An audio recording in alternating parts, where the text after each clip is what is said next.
함께 봉독하신 말씀 누가복음 2장 41절에서 50절 말씀 중심에서 소명을 의식하심이라는 제목으로 함께 말씀을 통해 은혜 나누기를 원합니다. 지난주에는 점점 강하여지심이라는 제목으로 예수님이 소년 시절 어릴 적 자라나면서 키가 자라고 지혜가 자라고 믿음이 자라고 어쩌면 점점 강하여 가셨다 그렇게 말씀하셨던 것처럼 강할 수밖에 없는 강하여 가야만 한 필연성이 무엇인가 하면은 어쩌면은 죄와 싸워야 되고 마귀와 싸워야 되는 이러한 예수님이십니다.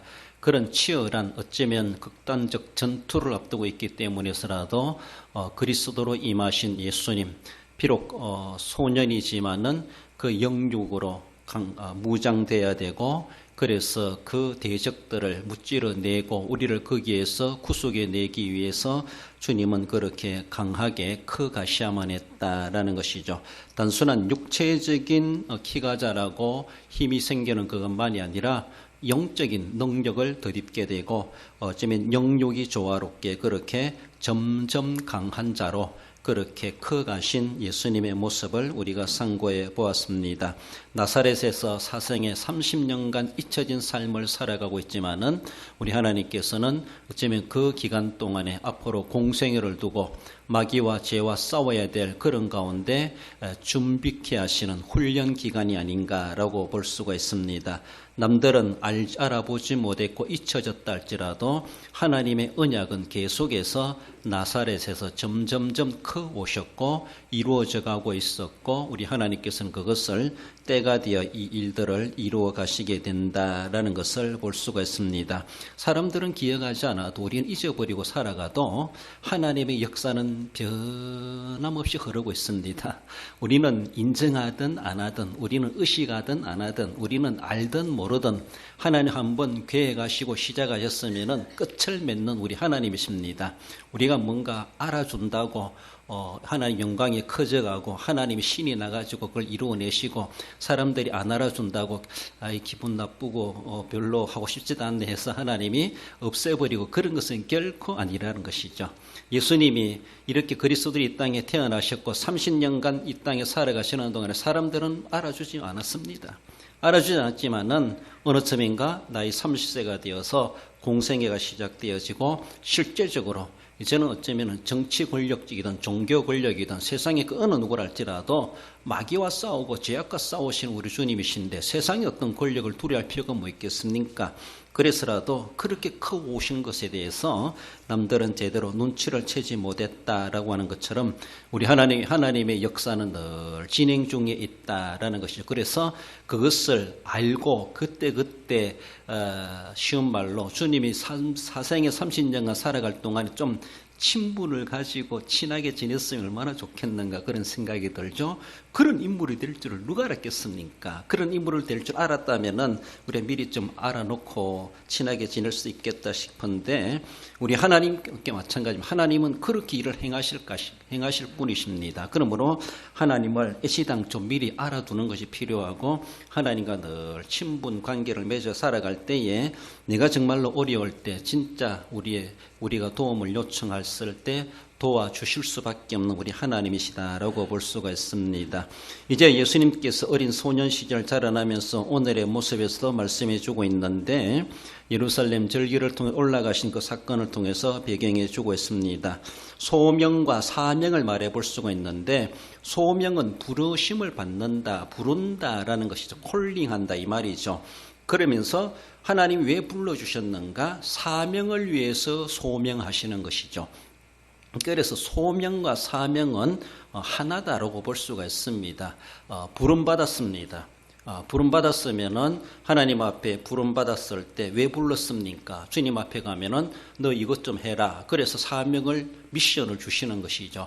그래서 그 사명을 감당해 가시는 것입니다. 그래서 오늘 본문의 말씀을 통해서 볼 때 예수님은 하나님이 나를 불러주셨구나, 나를 세워주셨구나, 더 나아가서는 나를 이 땅에 그리스도로 구속의 제물로 하나님이 택한 백성들을 구원하시기 위해서 내게 주어진 사명이 있구나, 그 사명을 인식하게 된다는 것이죠. 그러면서 키가 자라고 점점 자라면서 사명감으로 무장하게 되고 결국 나중에 십자가의 사명을 당당하게 감당해 가시게 된다는 것이죠. 졸지에 십자가 지게 된 그런 것이 결코 아니라고 볼 수가 있습니다. 그래서 아버지께서 맡기시는 사명이라면 난 무엇이든지 나는 해내야 된다. 이런 책임의식. 그래서 그걸 감당해낼 만한 정신력, 또 영력, 체력 이런 것들을 우리가 키워가야 되는 것이죠. 어떤 목표를 두고 그것을 달성해내기 위해서 군인들이 훈련해 갈 때에 거기에 맞는 훈련을 하지 않습니까? 극단적인 상황에 처한다 할지라도 살아남을 방법대로 훈련을 하게 하고 또 그것을 분명히 목적을 성취하게 하는 것을 볼 수가 있습니다. 그것을 위해서 필요한 훈련들이 있다는 것을 볼 수 있는 것처럼 예수님도 30년간 그 사명을 감당하시기 위해서 훈련되어져가는 그런 기간이었다라고 볼 수가 있고, 이제 오늘 본문을 통해서 어쩌면 그 소명의식이 실제적으로 예수님의 심령 가운데 자리 잡게 되는 그런 모습을 우리는 볼 수가 있습니다. 먼저는 사명을 발견함을 살펴봅니다. 41절에 그의 부모가 해마다 6월절이 되면 예루살렘으로 가더니 예수께서 12살 되었을 때에 그들이 이 절기의 관례를 따라 올라갔다가, 말씀드린 것처럼 예수님의 사생의 30년의 내용에 대해서 별로 복음서나 성경은 정보를 잘 알려주지 않습니다. 물론 몰라서도 기록이 안 됐기 때문에서라도 잊혀진 30년이다 보니까 누가 그것을 중요하게 여겼겠습니까? 예수님의 어린 시절 자라나면서. 그러나 오늘 본문에서는 적어도 12살 때 예루살렘 절기에 올라가시면서 일어났던 그 일들에 대해서 배경을 그래도 알려줌에 대해서 이렇게 소년 시절, 청소년 시절을 이렇게 지내셨구나 한 대목을 통해서 전체를 우리가 또 비춰볼 수 있지 않나라고 볼 수 있습니다. 유대 어린이들은 어릴 때부터 절기가 되면은 부모님을 따라서 예루살렘에 올라간다는 것이죠. 우리도 만약에 서울에 어떤 볼일을 보러 갈 때도 아이들만 두고 갈 수 없기 때문에 데려갈 수밖에 없죠. 그런 모양이 될 수가 있습니다. 그래서라도 따라 올라가면서 아이들은 그저 좋은 것이죠. 집을 떠나고 도시에 간다고 하니까 얼마나 좋겠습니까? 그런 모습인데, 그러나 유대 어린이들을 향한 그 유대인들의 자기 자녀 교육은 상당히 철저하죠. 우리 한국 어머니 이상으로 그들은 유대 어머니들도 율법적인 모습 이미 자녀 교육을 그렇게 하라고 명시하기 때문에서라도 그들은 역사적으로 전통적으로 자녀 교육을 아주 소중하게 여기고 어릴 적부터 자녀들을 철저하게 교육하는 것을 우리는 볼 수가 있습니다. 전해지는 말에 의하면 6살이 되면은 세마의 교육을 한다 이렇게 말합니다. 세마라는 말, 이스라엘아 들어라 라는 말이죠. 그래서 그들이 들어야 될 말씀이 어떤 것인가? 대표적으로 신명기 6장 4절에서 9절이 이런 내용의 말씀이죠. 앉았을 때든지 길을 갈 때든 집에 있을 때 늘 그들에게 하나님의 말씀을 강론하라 이렇게 말씀하고, 집 문설주 임방에 말씀을 기록해 놓고 들어가면서 나가면서 말씀을 보게 하고 애우게 하고 늘 말씀을 배우게 하는, 이미 6살 때부터 그들이 이런 교육을 받는다. 그리고 시편의 중요한 구절들을 암송하게 만든다는 겁니다. 10살이 되면 미시나 교육을 한다고, 미시나 말은 반복한다 이런 말입니다. 그래서 율법 해석서라고 할 수가 있는데 율법을 쉽게 설명해 놓은 것을 일단 그들이 공부를 하게 되죠.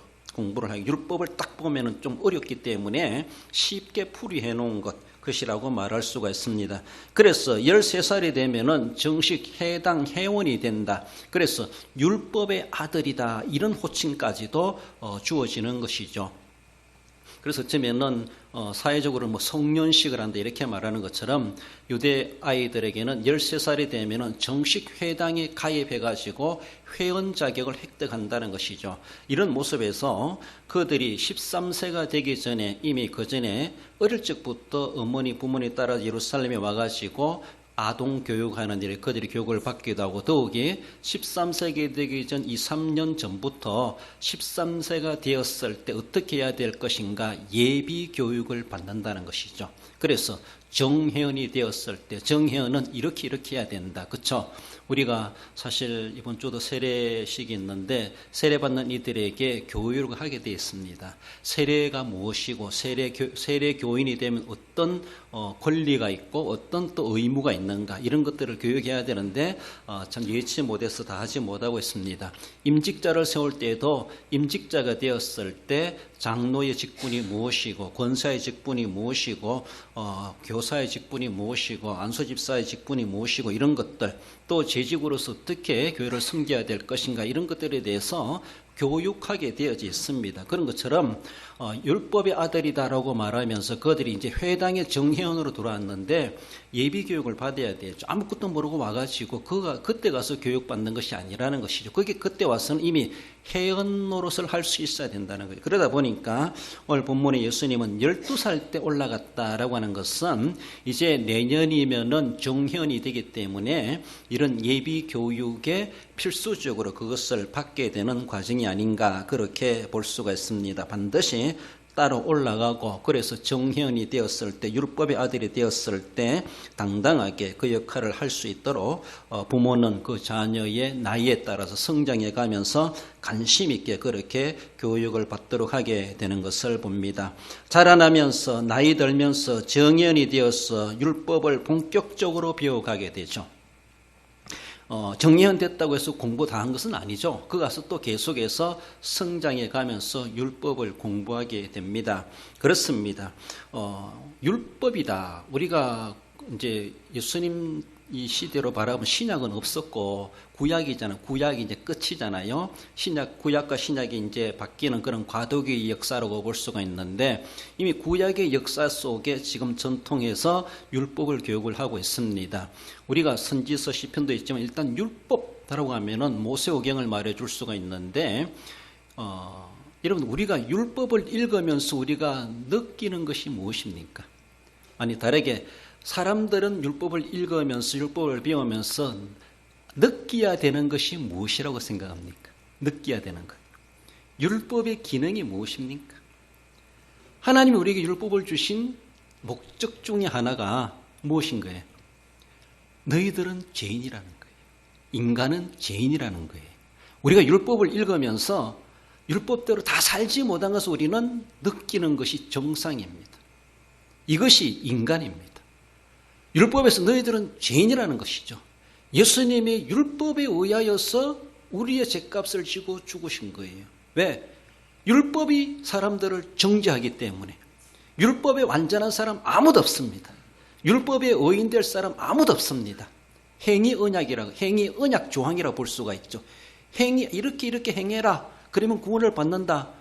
그 누구가 행함으로 구원받을 사람이 어디 있습니까? 그러니까 구원받지 못하는 것이 율법에서 결론입니다. 인간은 율법으로 구원받을 수가 없다. 행함으로 구원받을 수가 없다.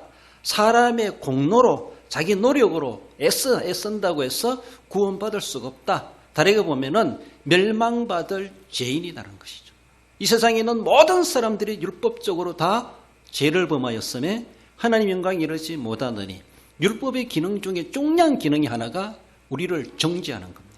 우리를 죄인이라는 것을 깨닫게 하는 겁니다. 그럼 우리가 구약성에 읽으면서 내가 말씀대로 율법대로 내가 오늘날 살라고 하면 살 수 있습니까? 못 삽니다. 돌에 맞아 죽임을 받아도 수백 번 받아야 될 그런 우리의 죄들이 얼마나 많겠습니까? 그러면서 율법으로는 우리가 살아갈 수 없고 우리는 구원받을 수 없다라는 것을 한계를 느끼게 하는 겁니다. 그러면서 하나님께서 보여주시는 것은 양을 잡아라. 피를 흘려라. 그러면 너희들의 죄가 속하여진다. 그래서 제사를 계속 드리게 했던 제사를 드림으로 너희들은 죽음을 면하게 된다. 죄를 사함받게 된다. 이것을 계속 율법을 통해서 가르쳐 주시는 거예요. 그러니까 매일마다 제사 드려야 되고 아침 저녁으로 제사 드려야 되고 죄 있을 때마다 속된 말로 애매한 양 끌고 와가지고 잡아가지고 내 대신 죽어야 되는 거예요. 그래. 결국 또 우리는 또 우리는 죽는 거예요. 결국은 또 죄값은 사망이기 때문에. 율법의 기능은 우리를 정죄하는 것이고 죄를 깨닫게 하는 겁니다. 긍정적으로 바라볼 때 말씀을 읽으면서 내가 말씀대로 살지 못했구나. 내가 하나님 앞에 회개할 것이 여기에서도 보이네. 말씀을 읽으니까 깨닫게 되고 회개할 거리가 나오는 거예요. 회개를 알게 되는 것이죠. 그것이 성경의 기능입니다. 그러므로 사람이 율법을 배우면 배울수록 율법대로 살지 못했구나. 유다 백성들이 포로에서 돌아와가지고 예루살렘 성을 재건하고 에스라가 율법서를 딱 펴가지고 읽을 때 사람들이 그 소리를 들으면서 막 울었다 그랬잖아요. 왜? 하나님의 말씀대로 우리가 살지 못해가지고 우리는 이제 다 죽었구나. 그래서 막 그러니까 에스라 느헤미야가 울지 마라. 오늘은 성일이다. 그들은 죄가 생각나고 제 말씀대로 살아가지 못한 것 때문에 막 톤시감이 하나님 앞에 너무나 잘못된 것이 많다고 느껴가지고 회개하고 우는데 에스라 느헤미야는 울지 말라 그러죠. 그렇죠? 정상적입니다. 율법을 들었을 때 가슴을 치며 회개해야 되는 것이 인간들의 긍정적인 정상적인 반응이고 율법을 제대로 읽었구나. 율법의 제대로 목적이 그에게 임하고 있구나. 이것이 그런 겁니다. 그래서 율법을 공부하면 공부할수록 우리는 내 죄가 크구나. 내 죄가 너무나 많구나. 난 하나님 앞에 멸망받아 마땅한 인간이구나. 죄인이구나.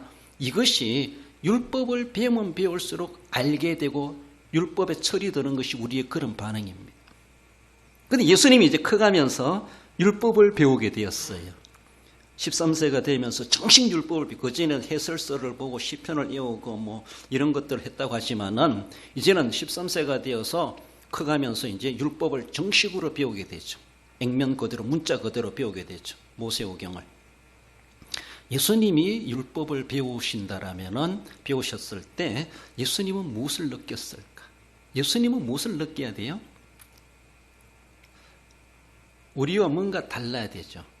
지난주에 말씀드렸지만은 예수님은 원죄를 타고나지 않았습니다. 원죄 때문에 우리의 자범죄가 있어요. 아담이 타락했기 때문에 우리도 타락의 씨앗을 가지고 살아왔고 가만히 놔둬도 타락해요. 선하지 아니하고. 우리의 자범죄는 원죄에서 시작됐어요. 원죄가 없으면은 우리는 죄를 지을 줄도 모르고 죄를 지을 수도 없다고 볼 수가 있어요. 예수님은 원죄를 타고나지 않았습니다. 어떻게 오셨어요? 성령으로 잉태됐어요. 똑같은 인간의 모양으로 먹고 마시고 살아가지만은 그러나 그런 사생애 30년 동안 죄 없는 인간으로 사셨다. 그렇게 볼 수밖에 없어요. 왜? 원죄가 없기 때문에. 죄라는 성품이 없어요. 죄의 유전을 받지 않았어요. 죄의 DNA가 없어요. 그저 여자의 몸을 빌려서 오셨을 뿐이에요. 그래서 성령으로 잉태됐어요. 그래서 예수님은 그리스도는 공생애 때 그리스도를 임명받은 것이 아니라 이미 이 땅에 수태됐을 때부터 그리스도로 오신 거예요. 사생애 30년도 그리스도이세요. 이것이 우리가 믿음입니다. 그러므로 사생애 30년 동안에 예수님은 똑같은 인간으로 먹고 마시고 살아갔다 할지라도 원죄가 없으신 분이기 때문에 자범죄도 없다. 이렇게 보는 것이 정상적입니다. 그런 분이 율법을 공부하고 있어요. 그리고 그리스도들이 이 세상에 오셨어요. 그분이 율법을 공부하면 뭘 느껴야 될까? 뭘 느끼는 게 정상인 것 같아요? 그것은 사명이에요. 율법을 배우니까 이 세상에는 모든 사람들이 죽을 수밖에 없구나.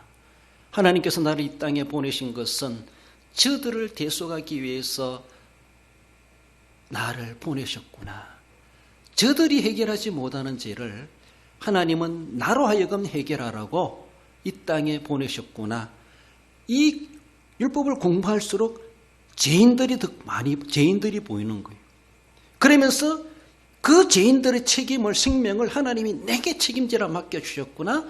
사명을 느끼는 거예요. 예수님은 내 죄가 크구나 이걸 느끼는 것이 아니라 내 죄가 점점 많아지는구나. 요주항도 되고 요장도 되고 우리는 보면 읽을수록 내 죄가 발견되지만은 1계명도 2계명도 3계명도 4계명 다 우리 죄가 다 발견되지만은 예수님은 그 계명을 공부하면서 율법을 공부하면서 사람들의 죄가 눈에 다 보이는 거예요. 그러니까 예수님은 저들의 죄를 나로 하여금 감당하라고 보내셨구나. 아버지의 보내심에 대한 소명의식, 사명의식 그것을 느끼는 것이 그리스도로서의 정상이라는 것이죠. 사람이 율법을 배울수록 정상은 죄인임을 아는 것이 정상의 반응입니다. 그렇습니다. 죄 없는 예수님이 율법을 공부할수록 알아갈수록 내게 사명이 얼마나 막중한 것인지, 저 모든 수많은 인간들의 영혼의 생명이 내 한 몸에 맡겨졌구나. 막중한 사명의식을, 무거운 책임의식을 느끼는 것이, 율법을 배우면 배울수록 예수님은 그 죄의 무거운 짐이 더 커지는 것이죠. 내가 감당해야 될 사명이 더 커지는 것이죠. 몰랐을 때는 몰라서라도 책임의식이 없었는데, 알아갈수록, 배워갈수록 더 막중한 책임의식, 나라는 존재가 하나님 앞에, 그리고 또 저 죄인들 앞에 얼마나 필요한 존재인가, 그것을 위해서 하나님이 나를 이 땅에 보내셨구나, 나를 세워주셨고 그 사명을 지금 나로 하여금 발견하게 하고 깨닫게 하시는구나 라는 것이, 이것이 죄 없는 그리스도가 율법을 배우면서 느껴야 되는 정상적인 반응입니다. 그래서 그것을 위해서 예수님을 이 세상에 보내셨잖아요. 맞지 않습니까? 우리 갈라디아 4장 4절 5절 읽어봅시다. 때가 참에 하나님이 그 아들을 보내사 여자에게 나게 하시고 율법 아래 나게 하신 것은 율법 아래 있는 자들을 속량하시고 우리로 아들의 명분을 얻게 하려 하심이라. 할렐루야. 그렇습니다. 때가 참에 보내셨습니다.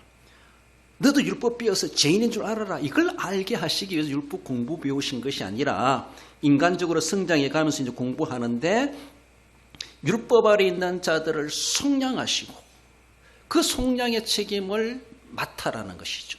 그 사명의식을 느끼라는 것이죠. 그래서 속량된 사람들을 하나님의 아들의 명분을 얻도록 해주기 위해서 너는 그런 대속의 제물로 이 세상에 보냄을 받았다. 하나님 나를 그렇게 보내셨구나.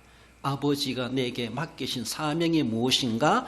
그리스도는 자라나면서 그것을 이제 막중하게 느낀다는 것이죠. 막중하게 느낀다는 것이죠. 우리 주일 학생들이나 우리 자녀들이나 성도들이 믿음의 연수가 쌓여가면서 무엇인가 성경을 배워가면서 느껴야 되는 것이 있습니다. 우리가 이제 구약은 어쩌면 예수님으로 말미암아 다 우리에게 책임을 묻지 않도록 하나님께서 예수님의 십자가의 보혈로 구속의 제물 삼아 다 해결해 주셨습니다. 이제는 우리가 신약 이제 성경이 있잖아요. 신약으로 배경으로 바라볼 때 신약 시대 살아가고 있는데, 우리가 이제 예수 그리스도 말하면 구속함을 받았어요. 전에도 말씀드렸지만은 과거 예수 그리스도의 구속의 터위에서 영생의 보장을 받고 현재를 살아가고 있는 우리들, 이제 우리들이 성경을 공부한다고 생각해 보세요. 우리가 성경을 공부하면은 이제 우리가 느껴야 되는 것이 뭐라고 생각하십니까? 느껴야 되는 것이, 구속의 터위에서 영생을 보장받고 현재 신약교회로 살아가고 있는 우리들이 느껴야 되는 것은, 성경을 배우면 배울수록 느껴야 되는 것은 무엇이라고 생각해요? 우리의 사명이죠. 한마디로 말한다면 선교 전도 사명이죠. 땅끝까지를 내 정인이 되어라. 성경을 공부하면 배울수록 한마디로 제자가 되는 거예요. 제자가 되는 거예요. 이것이 예수님의 마지막 명령이었습니다. 우리에게 남겨놓으신 것. 이제 너희들은 제자를 삼으라. 그래서 가라. 세례를 베풀어라. 하지 않습니까? 말씀을 전하라. 우리가 이제 성경을 배우면 배울수록 자기의 그 사명의식을 느껴. 이제 우리는 죄에서 해방됐잖아요. 영생을 보장받았잖아요. 우리 그리스도 안에서 우리는 의인입니다. 그리스도 안에서 우리는 죄가 다 사해졌어요. 원죄 자본죄 그리스도 안에서. 예수님이 그리스도로서 율법을 배워갈수록 사명을 느끼는 것처럼 오늘 이 시대에 우리는 구속의 터에서 영생을 보장받고 살아간 오늘의 우리의 시대에 우리가 말씀을 들으면 들을수록 내가 은혜 받았다라고 하는 것은 실제적인 한 가지로 말해본다면 전도의 도전을 받는 거예요. 은혜 받은 사람의 결정적인 행위라고 볼 수가 있어요. 은혜 받으면 그 일을 하게 돼 있습니다. 사명을 느끼는 그 자체는 교회 직분 사명도 있고 이건 내적인 사명도 있고 외적인 사명도 있겠지만은 아무튼 하나님 나라 확장, 땅끝까지 복음 전하는 그 사명을, 그래서 한마디로 제자화, 제자가 되고 제자를 만들어가는 사명. 이것은 성경을 배우면 배워갈수록 더 나아가서는 믿음이 연수가 쌓여갈수록 그 사명감에 더 막중한 무게감을 느끼는 것. 무게감 느끼는 것. 주일학생이 주일학교를 졸업하면서 주일학교 들어올 때보다 그 사명감이 더 커지게 느낄 수 있어야 돼. 우리 자녀들이, 성도들이 믿음의 연수가 쌓여갈수록 더 희지부지해지는 것이 아니라 더 막중한 사명, 막중한 사명. 내 나이만큼의 하나님이 나를 살려주셨고 이런 기회를 주셨는데 나는 얼마나 그 사명을 감당하고 하나님 앞에 갈 준비가 되고 있는가를 우리는 생각해 봐야 돼. 우리는 이제 죄에 대해서는 걱정할 필요 없어요. 정죄받고 지옥 갈까 천국 갈까 걱정할 게 그게 아니라는 것이죠. 이제 우리는 말씀드렸잖아요. 구속에 의해서 영생을 보장받고 살아가는 진짜 믿음의 확신이 있는 사람, 구원의 확신이 있다면 우리는 말씀을 들을수록 배울수록 깨달을수록 느껴지는 것은 그리스도가 자라나면서 율법을 배울수록 막중한 책임의식을 느끼는 것처럼 그 책임의식을 느끼는 것이, 그 사명의식을 느끼는 것이 정상입니다. 이 사명의식을 못 느끼면은 거저 왔다 거저 가는 거예요.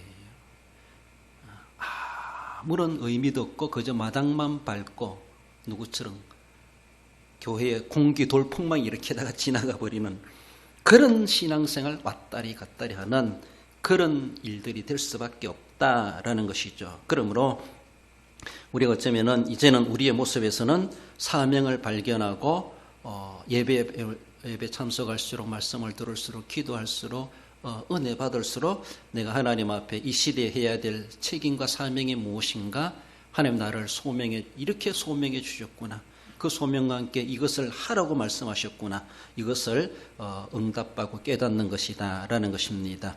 나아가서는 아버지 하나님과의 관계를 말씀해 줍니다. 46절에 사흘 후에 성전에서 만난 적 그가 선생들 중에 앉아서 그들에게 듣기도 하시며 묻기도 하시니 듣는 자가 다 그 지혜와 대답을 놀랍게 여기더라. 당시 절기를 지키는 구조나 방법이나 어린이들에 가서 역할이나 어른들이 어떻게 모여가지고 막 수천 명이 모였을 텐데 예루살렘에 어떻게 했나 자세한 저도 잘 모르겠는데 일반적으로 조금 교수님들이 들은 이야기가 뭔가 하면은 일단은 각자가 예루살렘 다 올라가죠. 올라가면은 어른들은 절기에 정식으로 참여해야 하는 것이죠.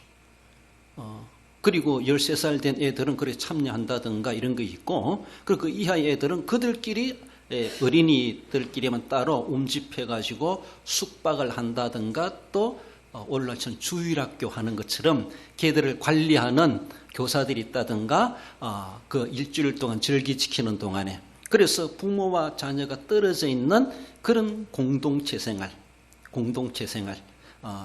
그렇게 하다가 절기가 끝나면은 어른들대로 출발하고 아이들은 아이들대로 출발한다는 것이죠.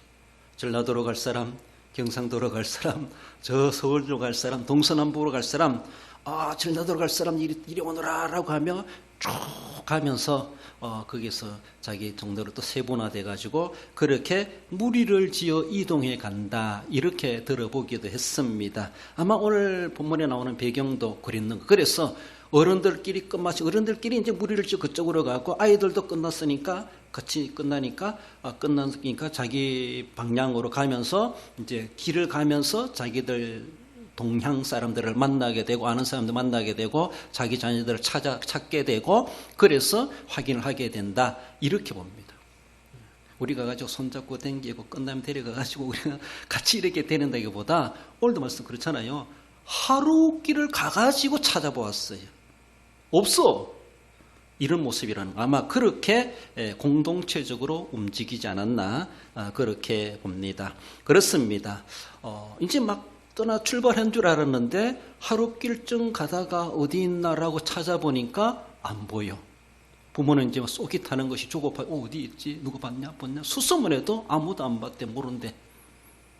그래가지고 결국은 사흘 후에 예루살렘에 되돌아가가지고 보니 사흘 만에 다시 예루살렘에 예수님이 남아있는 것을, 출발하는 거기 아직도 남아있는 것을 발견하게 되었다라는 것이 본문의 모습입니다.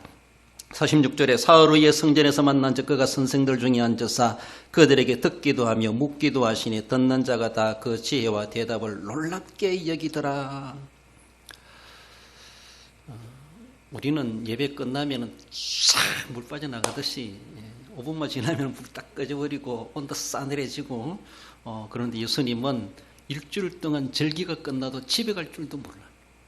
선생님한테 매달려가지고 아직도 묻고 대답하고 뭐 여운이 남아있는지 뭐 아직도 배울 것이 있는지 영적인 디저트를 즐기고 있는 예수님이라고 볼 수가 있습니다. 사흘 후에 어디서 먹고 잤는지 그것도 몰라. 아무튼 엄마는 부모님은 부모님대로 쏙 타고 예수님은 태연하게 선생님 옷자락 잡고 거기에 꼬리 잡고 늘어져 가면서 묻고 대답하고 그것이 얼마나 심오하고 깊이가 있었는지 선생님들도 놀랄 수밖에 없었고 정말로 나이답지 않게 성숙되고 말씀에 깊이가 있는 그 모습을 봤을 때 교사들도 랍비들도 쉽게 뿌리치지 못했을 것 같아요. 자꾸 배우려고 달가드니까 그렇잖아요. 자꾸 더 깊은 질문을 하고 자꾸 하니까 선생님들도 집에 가지도 못하고 퇴근도 못하고 같이 계속 또 성전에 머물고 있는 그런 선생님들도 많이 있을 거니까 아마 그러다 보니까 이미 사흘이 지나갈 정도로 예수님은 행사가 끝났는지 안 끝났는지 그 생각지도 못한 것은 아닌가라고 볼 수가 있습니다. 그렇습니다. 뭔가 공식적인 행사가 끝났다 할지라도 나는 아직 안 끝났다. 끝난 것이 아니다라는 이런 자세도 필요한 것 같아요. 그러니까 우리는 그저 형식에 너무 얽매여 살아가는 것은 하나님 앞에 은혜 받을 것도 못 받을 수가 있다고 볼 수 있어요. 공식적인 예배가 참 중요합니다. 그러나 공예배가 중요하지만 그러나 내 혼자 하나님과의 만남의 시간을 가진다고 하는 것은 요원의 시간을 가진다고 하는 것은 참 필요하기도 하다라고 볼 수가 있어요. 그렇습니다. 그러니까 어쩌면 딴 데 기도실에 간다든가 다른 방에 간다든가 남아서 하나님이 내게 속 시원하게 뭔가 응답해 주시니까 난 기도하고 싶다. 그러다 보니까 계획 없는 철야를 하게 되고 금식을 하게 되고 그렇게 하는 것을 볼 수가 있죠. 그렇습니다. 불 꺼지고 다 나갔다 할지라도 계속 그 자리에 앉아가지고 몸을 흔들어가며 기도하는 그런 사람들을 옛날에 어릴 때도 그런 사람들을 봤습니다. 평일날에도 보면은 예배당에 썰렁한 예배당에 혼자 앉아가지고 저 구석에 담 밑에 앉아가지고 뭐 그렇게 한임하든지 울면서 기도하는 그런 사람들도 있습니다. 아마 도시교회 한 가보세요. 그런 교회 가봐도 그렇습니다. 큰 예배당 큰데도 혼자 앉아가지고 구석에 앉아가지고 이렇게 소리 없이 기도하는 그런 사람도 있어요. 그런 사람들은 무슨 할 일이 없어 무슨 기도 제목에만 저렇게 기도하는가라고 할지 모르지만은 자기의 기도 시간인지 모르지만 그렇게 올라와서 기도하는 그런 사람, 남아서 기도하는 사람도 있다라는 겁니다. 랍비들은 좌석에 앉아 있고 생도들은 땅바닥에 앉아 있고 그래서 주고받는 문답식 교수법. 그래서 묻고 대답하고 이거 참 좋죠. 그래서 캐트키즘이라 그러죠. 세례교육도 그런데 문답식입니다. 묻고 대답하고 그래서 선생도 질문하고 학생도 질문하고 그 서로가 대답하고 토론하고 그렇게 하는 것이죠. 어떤 주제를 놓고라든가 어떤 의문의 문제를 놓고라든가 문답식 교수법을 통해서 그렇게 가르치시는 그런 모습. 우리 예수님의 가르치심은 이야기식이다 그렇게 말을 하죠. 공중 나는 새를 보라 드레베카파를 보라 시청각 교육을 하면서 그저 스토리 이야기하듯이 예수님이 그렇게 많이 가르치셨다. 또 비유법을 통해서 예수님은 많이 쉽게 가르치시기 위해서 그렇게 하셨다라는 것이죠. 유대인들의 교육은 주로 문답식이다 이렇게 말합니다. 묻고 대답하고. 그러니까 학생과 선생님과의 커뮤니케이션, 서로가 주고받고 나누는 것을 아주 그렇게 눈을 맞춰가며 표정을 보면서 그렇게 나누는 것. 얼마나 귀한지 몰라요. 그러니까 너희들은 일방적으로 들어라 이런 것도 아니고 그들의 무슨 질문을 받고 질문을 하게 되고 저도 설교 그렇게 하면 좋을 것 같아요. 그래서 뺑돌 앉아가지고 하나님 말씀을 두고 의문 나는 기도하고 또 질문을 하고 해결하고 이런 것들이 참 필요하지 않나 싶습니다. 아마 예수님의 날카로운 질문에 선생님들도 참 당혹스러워하지 않았겠는가라고 할 만큼 그 토론이 사흘 동안 연장되기까지 계속되고 있었다는 것을 부모가 와서도 발견하게 됩니다. 49절에 보면 예수께서 이르시되 어찌하여 나를 찾으셨나이까 내가 내 아버지 집에 있어야 될 줄을 알지 못하셨나이까 하시니 그 부모가 그가 하신 말씀을 깨닫지 못하더라. 그렇습니다. 부모는 행사 끝나면 빨리 와야지 가야지 이것이 부모가 바라는 것이었는데 예수님은 행사가 끝났는지 안 끝났는지 그건 생각하지 않고 계속 토론이 이어져 가고 연장전을 해가고 있는 이런 모습들, 또 부모는 끝나면 가는 것이 원칙이고 그것이 정상적이었는데 그러나 예수님이 그 성전에 머물러 있을 줄이라는 것 생각지도 못했고 사흘 동안 찾아 헤맸다고 생각했을 때 그 부모의 마음이 얼마나 속이 타고 막 화가 났겠는가 인간적으로도 볼 수가 있습니다.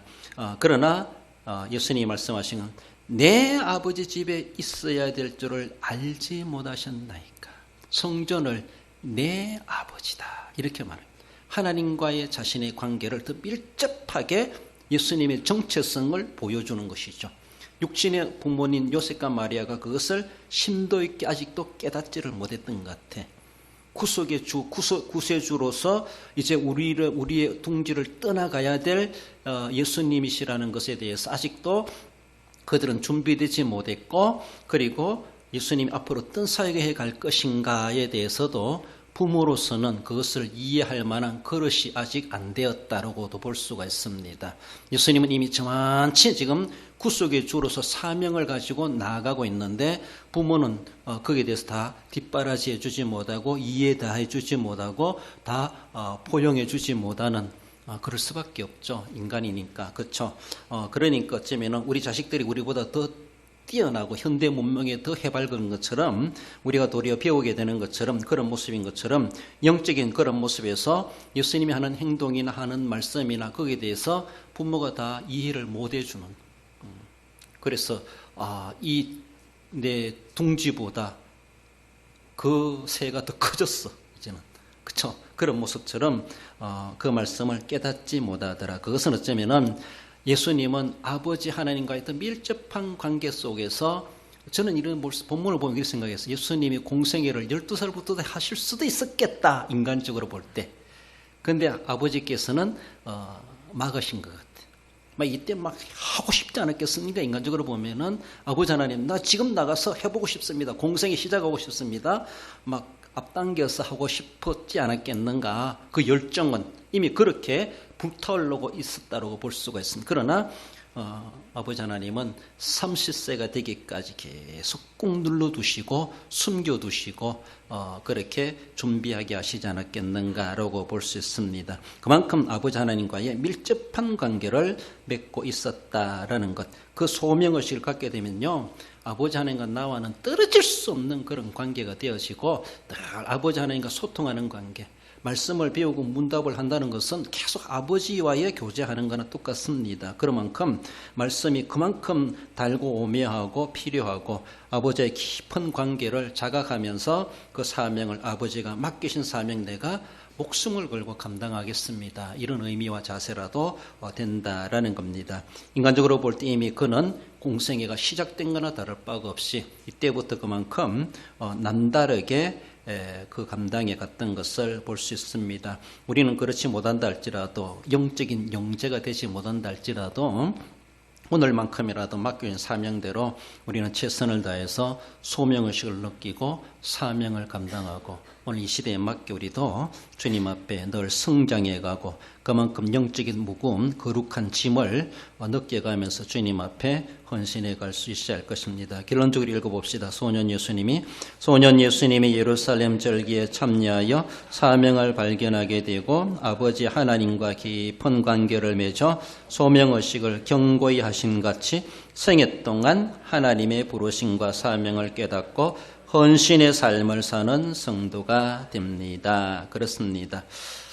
예수님만이 사명을 가지고 오신 분이 아닙니다. 오늘 우리도 하나님 먼저 불러주시고 구속의 터위에 영생을 보장받고 살아간 우리들, 죽을 때까지 그냥 편하게 살아라, 그것이 아니라는 것이죠. 이미 영생 걱정하지 말고 넌 이 땅에 살아가는 동안에 예수님이 이 땅의 사명을 감당했던 것처럼 내 몫에 태인 십자가의 사명을 너도 깨닫고 느끼고 감당하거라 우리에게 말씀하신다는 것을 늘 기억하며 깨닫고 기꺼이 헌신의 삶을 살아가시는 우리 성도 모두가 되시기를 주님의 이름으로 축원드립니다.